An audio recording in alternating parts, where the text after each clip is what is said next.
This training snippet is sponsored by the United States Department of Energy's Office of Project Management. This snippet provides an overview of self-governance and how the results benefit both the contractor and DOE. The purpose is to provide a common understanding within DOE and among DOE contractors, and to provide consistency when the baseline is no longer deemed executable. Self-governance is an objective approach to ensure long-term sustainability of a continuously improved earned value management system, or EVMS, through implementation of a visible, structured, and management-endorsed process. Self-governance is the preferred path following EVMS certification. The self-governance commitment for the contractor's EVMS implementation, maintenance, and data sharing is codified in the contractor's EVMS system description, or in a self-governance plan. An EVMS self-governance plan is critical to provide a decision-making framework that is logical, robust, and repeatable to govern an organization's EVMS. In this way, an organization will have a structured approach to the proper ongoing implementation of the EVMS by providing necessary internal controls and formal project management processes. The self-governance method is superior to only contractor annual surveillance, while ensuring contractual requirements are met in the provision of current, accurate, complete, repeatable, auditable, and compliant information, available for informed contract and project management decision-making. This approach is intended to engender a more transparent and collaborative environment. Self-governance looks to shift EVMS compliance oversight back to the contractor, allowing the contractor to take the initiative to course-correct and minimize further DOE involvement. Self-governance requires a commitment from the contractor. Key characteristics and features of self-governance should include: first, leadership engagement, which via routine and transparent oversight, progress assessment, and open dialogue demands continuous improvement and defines and enforces project management excellence. Next, a chartered authority structure, for example, a governance board with cross-organizational engagement from the financial office, procurement, quality assurance, etc., to establish effective processes which are repeatable and enduring, implement corrective and improvement actions, and report to and interact with institutional leadership. The next key feature of self-governance is a documented methodology to routinely monitor, assess, and report system health and corrective actions via dashboards and metrics, as well as a clearly defined and independently positioned program surveillance officer that has a clear line to senior management.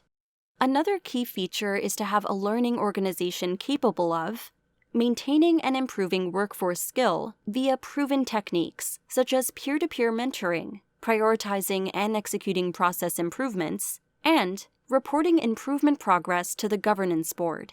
Above all, and incorporated throughout, should be transparency and an openness to critical feedback. These controls and processes ensure that both contractor and government project managers, as well as other stakeholders, receive accurate and reliable project progress and performance data. Effective controls reduce the risk of EVMS noncompliance and help ensure that performance information is complete and accurate, financial records and reports are reliable, and that the EVMS complies with the EIA 748 guidelines in accordance with contract requirements and DOE Order 413.3b. The digital dashboard in PARS Empower is available to DOE and contractor personnel via Internet access 24/7. The dashboard shows the compliance as well as the monthly health status of the EVMS performance data, upon which DOE and contractor personnel make financial and other programmatic decisions. With this improved capability and insight using risk indicators updated monthly, the DOE and contractor roles in surveillance are evolving.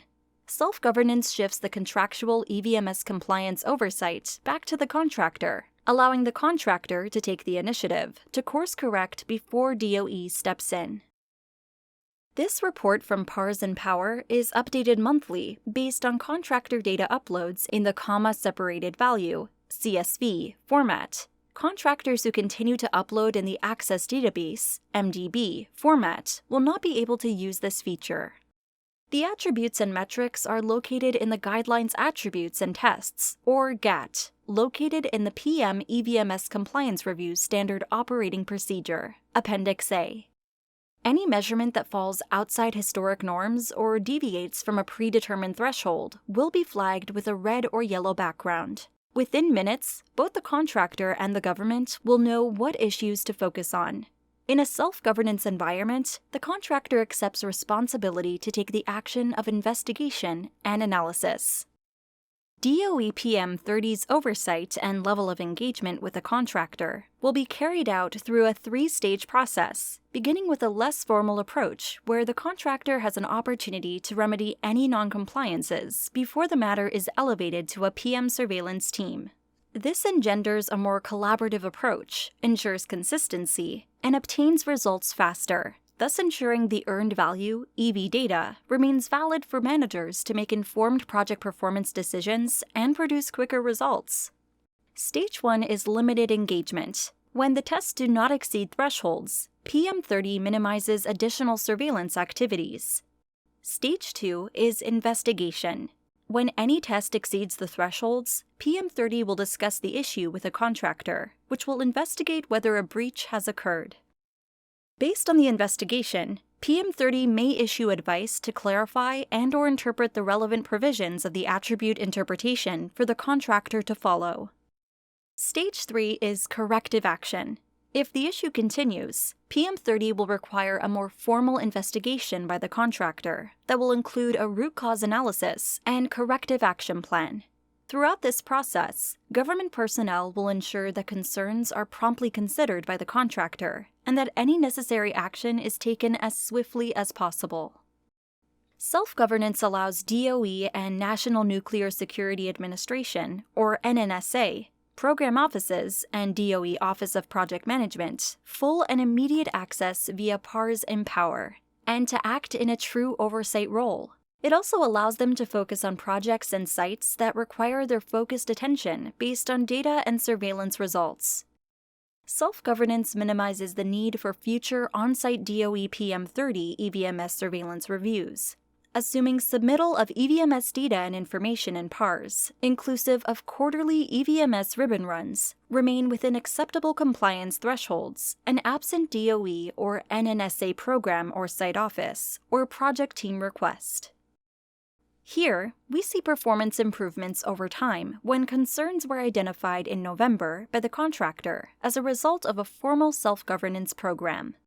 Immediate action on their part brought this issue under control. The key takeaways from this snippet are that self-governance is a best practice, which allows the government to partner with industry to improve the contractor's EVMS compliance process.